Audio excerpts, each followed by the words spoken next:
ओम शांति।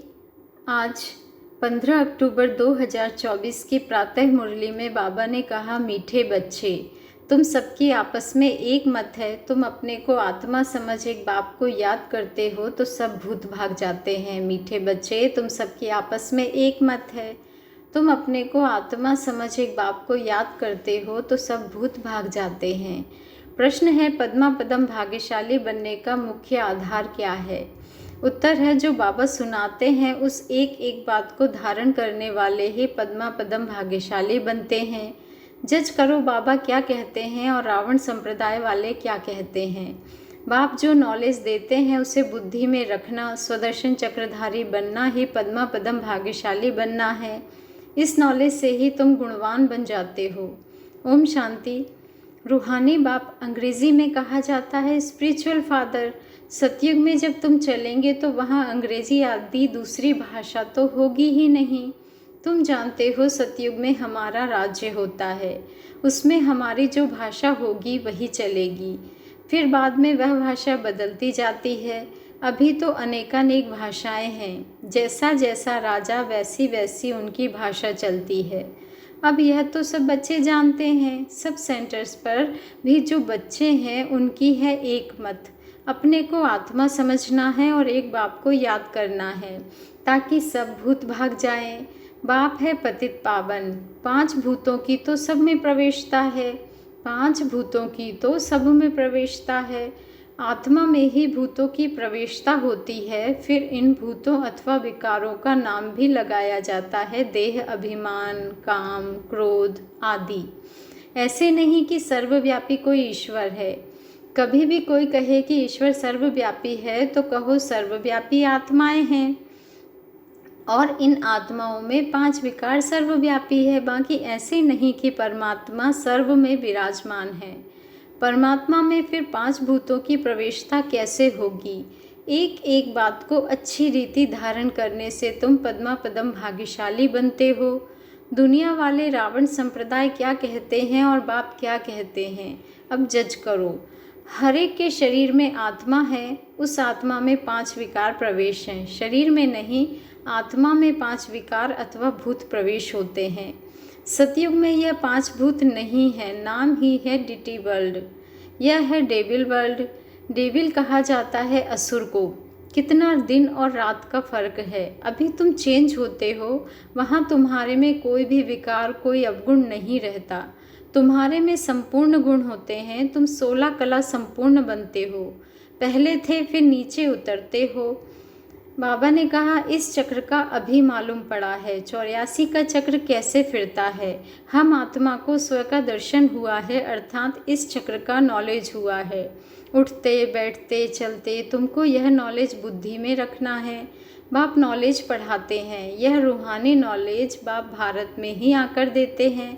कहते हैं ना हमारा भारत, वास्तव में हिंदुस्तान कहना तो रॉन्ग है। तुम जानते हो भारत जब स्वर्ग था तो सिर्फ हमारा ही राज्य था और कोई धर्म नहीं था। न्यू वर्ल्ड थी, न्यू दिल्ली कहते हैं ना। दिल्ली का नाम असल दिल्ली नहीं था, परिस्तान कहते थे। अभी तो नई दिल्ली और पुरानी दिल्ली कहते हैं। फिर ना पुरानी ना नई दिल्ली होगी, परिस्तान कहा जाएगा। दिल्ली को कैपिटल कहते हैं। इन लक्ष्मी नारायण का राज्य होगा और फिर भी और कुछ भी नहीं होगा, हमारा ही राज्य होगा। अभी तो राज्य नहीं है, इसलिए सिर्फ कहते हैं हमारा भारत देश है। राजाएं तो है नहीं। तुम बच्चों की बुद्धि में सारा ज्ञान चक्र लगाता है। बाबा ने कहा, तुम बच्चों की बुद्धि में सारा ज्ञान चक्र लगाता है। बरोबर पहले पहले इस विश्व में देवी देवताओं का राज्य था और कोई राज्य नहीं था। बाबा ने कहा, जमुना का किनारा था। जमुना का किनारा था, उसको परिस्तान कहा जाता था। देवताओं की कैपिटल दिल्ली ही रही है तो सभी को कशिश होती है। सबसे बड़ी भी है, एकदम सेंटर बीच है। बाबा ने कहा, मीठे मीठे बच्चे जानते हैं पाप तो जरूर हुए हैं, पाप आत्मा बन गए हैं। सतयुग में होते हैं पुण्य आत्माएं। बाप ही आकर पावन बनाते हैं, जिसकी तुम शिव जयंती भी मनाते हो। अब जयंती अक्षर तो सबसे लगता है, इसलिए फिर शिवरात्रि कहते हैं। रात्रि का अर्थ तो बाबा ने कहा, रात्रि का अर्थ तो तुम्हारे सिवाय और कोई समझ ना सके। अच्छे अच्छे विद्वान आदि कोई भी नहीं जानते कि शिवरात्रि क्या है, तो मनावे क्या। बाप ने समझाया है रात्रि का अर्थ क्या है। यह जो 5000 वर्ष का चक्र है, उसमें सुख और दुख का खेल है। सुख को कहा जाता है बच्चे दिन, और दुख को कहा जाता है रात। तो दिन और रात के बीच में आता है संगम। आधा कल्प है सोजरा बच्चे, आधा कल्प है अंधियारा। भक्ति में तो बहुत टिक टिक चलती है, यहाँ है सेकंड की बात, बिल्कुल इजी है सहज योग। तुमको पहले जाना है मुक्ति धाम, फिर तुम जीवन मुक्ति और जीवन बंध में कितना समय रहे हो, यह तो तुम बच्चों को याद है, फिर भी घड़ी घड़ी भूल जाते हो। बाप समझाते हैं योग अक्षर है ठीक, परंतु उन्हों का है जिस्मानी योग। यह है आत्माओं का परमात्मा के साथ योग। सन्यासी लोग अनेक प्रकार के हठ योग आदि सिखाते हैं तो मनुष्य मूंझते हैं। तुम बच्चों का बाप भी है तो टीचर भी है, तो उनसे योग लगाना पड़े ना। टीचर से पढ़ना होता है। बच्चा जन्म लेता है तो पहले बाप से योग होता है, फिर 5 वर्ष के बाद टीचर से योग लगाना पड़ता है, फिर वानप्रस्थ अवस्था में गुरु से योग लगाना पड़ता है। 3 मुख्य याद रहते हैं। बाबा ने कहा वह तो अलग अलग होते हैं, यहाँ यह एक ही बार बाप आकर बाप भी बनते हैं, टीचर भी बनते हैं। वंडरफुल है ना। ऐसे बाप को तो ज़रूर याद करना चाहिए। जन्म जन्मांतर 3 को अलग अलग याद करते आए हो बच्चे। सतयुग में भी बाप से योग होता है, फिर टीचर से होता है। पढ़ने तो जाते हैं ना, बाकी गुरु की वहाँ दरकार नहीं रहती। क्यों? क्योंकि सब सदगति में है बच्चे। यह सब बातें याद करने में क्या तकलीफ़ है, बिल्कुल सहज है। इनको कहा जाता है सहज योग। बाबा ने कहा इनको कहा जाता है सहज योग, परंतु यह है अनकॉमन। बाप कहते हैं मैं यह टेम्परेरी लोन लेता हूँ, सो भी कितना थोड़ा समय लेता हूँ। 60 वर्ष में वानप्रस्थ अवस्था होती है। कहते हैं 60 लगी लाठ। बाबा ने कहा इस समय सबको लाठी लगी हुई है, सब वानप्रस्थ निर्वाण धाम में जाएंगे। वह है स्वीट होम, स्वीटेस्ट होम। उनके लिए ही कितनी अथाह भक्ति की है, अभी चक्र फिर कर आए हो। बाबा ने कहा मनुष्य को यह कुछ भी पता नहीं है, ऐसे ही गपोड़ा लगा दिया है कि लाखों वर्ष का चक्र है। लाखों वर्ष की बात हो तो फिर रेस्ट मिल ना सके। बाबा ने कहा रेस्ट मिलना ही मुश्किल हो जाए, तुमको रेस्ट मिलती है। उसको कहा जाता है silence home in corporeal world. यह है स्थूल स्वीट होम, वह है मूल स्वीट होम। आत्मा बिल्कुल छोटा रॉकेट है, इनसे तीखा भागने वाला कोई होता नहीं। यह तो सबसे तीखा है बच्चे। 1 सेकंड में शरीर छूटा और यह भागा, दूसरा शरीर तो तैयार रहता है। ड्रामा अनुसार पूरे टाइम पर उनको जाना ही है। बाबा ने कहा ड्रामा अनुसार पूरे टाइम पर उनको जाना ही है। ड्रामा कितना एक्यूरेट है, इनमें कोई, बाबा ने कहा इनमें कोई इनएक्यूरेसी है नहीं, इनएक्यूरेसी है नहीं, यह तुम जानते हो। बाप भी ड्रामा अनुसार बिल्कुल एक्यूरेट टाइम पर आते हैं। 1 सेकंड का भी फर्क नहीं पड़ सकता है। मालूम कैसे पड़ता है कि इनमें बाप भगवान है? जब नॉलेज देते हैं, बच्चों को बैठ समझाते हैं, शिवरात्रि भी मनाते हैं ना। मैं शिव कब कैसे आता हूँ यह तुमको तो पता नहीं है। शिवरात्रि कृष्ण रात्रि मनाते हैं। बाबा ने कहा शिवरात्रि कृष्ण रात्रि मनाते हैं, राम को नहीं मनाते, क्यों? फर्क पड़ गया ना। शिवरात्रि के साथ कृष्ण रात्रि की भी रात्रि मना, श्री कृष्ण की भी रात्रि मना लेते हैं, परंतु जानते कुछ भी नहीं। यहाँ है ही आसुरी रावण राज्य। यह समझने की बातें हैं बच्चे। फिर बाबा ने कहा यह तो है बाबा, बूढ़े को बाबा कहेंगे, छोटे बच्चे को बाबा थोड़े ही कहेंगे। कोई कोई लब से भी बच्चे को बाबा कह देते हैं, तो उन्होंने भी श्री कृष्ण को लब से कह दिया है। बाबा तो तब कहा जाता है जब बड़े हो और फिर बच्चे पैदा करते हो। श्री कृष्ण खुद ही प्रिंस है, उनके बच्चे कहाँ से आए? बाप कहते ही हैं मैं बुजुर्ग के तन में आता हूँ। शास्त्रों में भी है, परंतु शास्त्रों की सब बातें एक्यूरेट नहीं होती बच्चे। कोई कोई बात ठीक है। ब्रह्मा की आयु माना प्रजापिता ब्रह्मा की आयु कहेंगे, वह तो जरूर इस समय होगा। ब्रह्मा की आयु मृत्यु लोक में खत्म होगी। यह कोई अमर लोक नहीं है। इनको कहा जाता है पुरुषोत्तम संगम युग। यह सिवाय तुम बच्चों के और कोई की बुद्धि में नहीं हो सकता है। बाप बेट बताते हैं, मीठे मीठे बच्चों तुम अपने जन्मों को नहीं जानते हो। हम बतलाते हैं कि तुम 84 जन्म लेते हो। कैसे?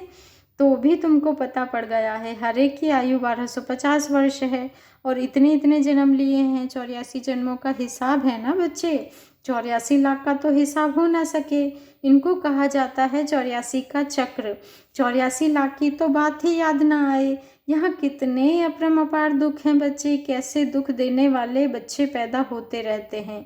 इनको कहा जाता है घोर नरक। बिल्कुल छीछी दुनिया है। तुम बच्चे जानते हो, अभी हम नई दुनिया में जाने के लिए तैयारी कर रहे हैं। पाप कट जाएं तो हम पुण्य आत्मा बन जाएं।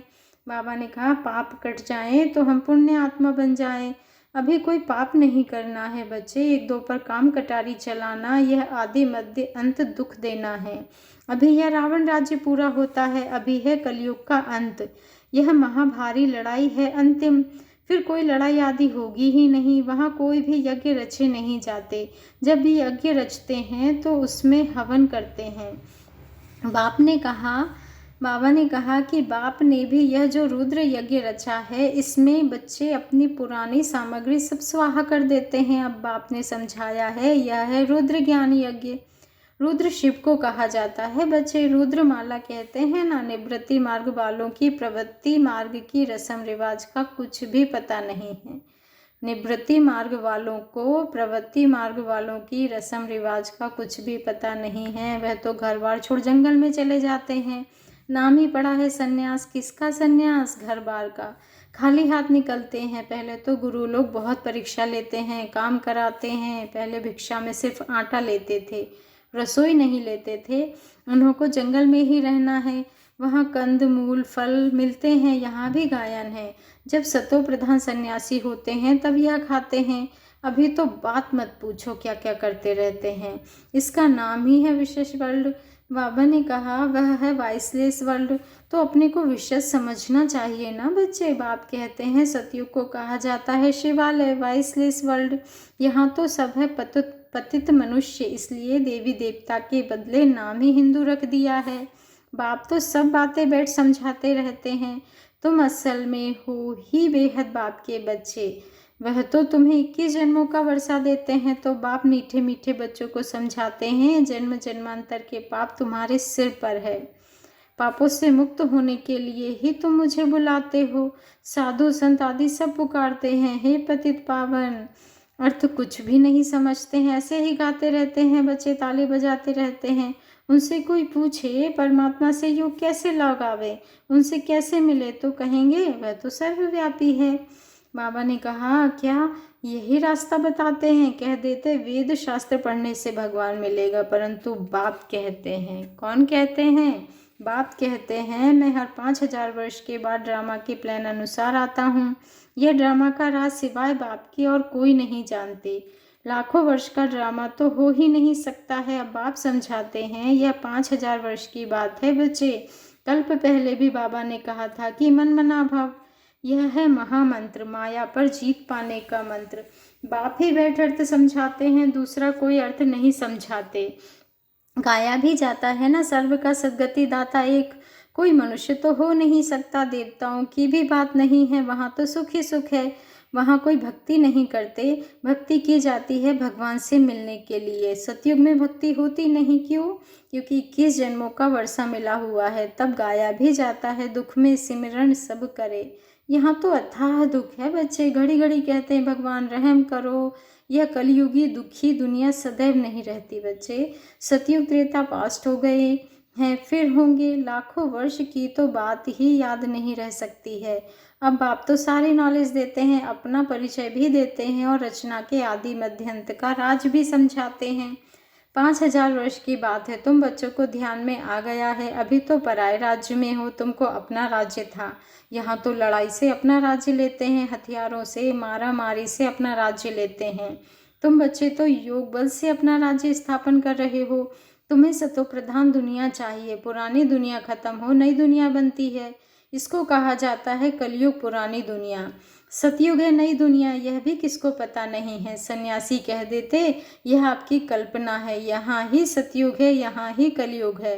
अब बाप बैठ समझाते हैं, एक भी ऐसा नहीं है जो बाप को जानते हो। अगर कोई जानता होता ना बच्चे तो परिचय देता। सतयुग त्रेता क्या चीज़ है किसको समझ में थोड़े ही आता है। तुम बच्चों को बाप अच्छी रीति समझाते रहते हैं, बाप ही सब कुछ जानते हैं। जानी जाननहार अर्थात नॉलेजफुल है। मनुष्य सृष्टि का बीज रूप है, ज्ञान का सागर है, सुख का सागर है। उन बाबा ने कहा उनसे ही हमको वर्षा मिलना है। बाप नॉलेज में आप समान बनाते हैं। बाबा ने कहा बाप नॉलेज में आप समान बनाते हैं। अच्छा, मीठे मीठे सिक्के लदे बच्चों प्रति माता पिता बाप दादा का याद प्यार और गुड मॉर्निंग। रूहानी बाप की रूहानी बच्चों को नमस्ते और हम रूहानी बच्चों की रूहानी माता पिता बाप दादा को याद प्यार गुड मॉर्निंग और नमस्ते नमस्ते नमस्ते। शुक्रिया बाबा शुक्रिया। धारणा के लिए मुख्य सार है। फर्स्ट पॉइंट है यह पापों से मुक्त होने का समय है, इसलिए अभी कोई पाप नहीं करना है बच्चे। पुरानी सब सामग्री इस रुद्र यज्ञ में स्वाहा करनी है। सेकंड पॉइंट है अभी वानप्रस्थ अवस्था है, इसलिए बाप टीचर के साथ साथ सदगुरु को भी याद करना है। स्वीट होम में जाने के लिए आत्मा को सतो प्रधान पावन बनाना है। वरदान है बाबा का वरदानी हस्त अपने सिर पर अनुभव करें। बाबा ने वरदान दिया अपनी सूक्ष्म कमजोरियों को चिंतन करके परिवर्तन करने वाले स्वचिंतक भाव। बच्चे अपनी सूक्ष्म कमजोरियों को चिंतन करके परिवर्तन करने वाले स्वचिंतक भाव।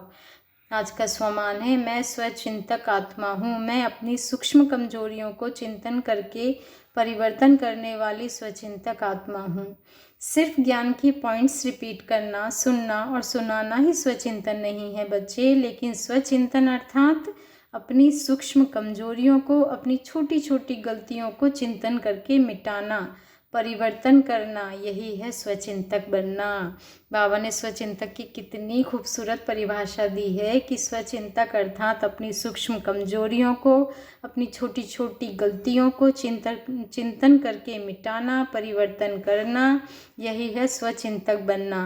ज्ञान का मनन तो सभी बच्चे बहुत अच्छा करते हैं, लेकिन ज्ञान को स्वयं के प्रति यूज़ करना, धारणा स्वरूप बनना, स्वयं को परिवर्तन करना, इसकी ही मार्क्स फाइनल रिजल्ट में मिलती है। स्लोगन है हर समय करन करावन हार बाबा ही याद रहे तो मैंपन का अभिमान नहीं आ सकता।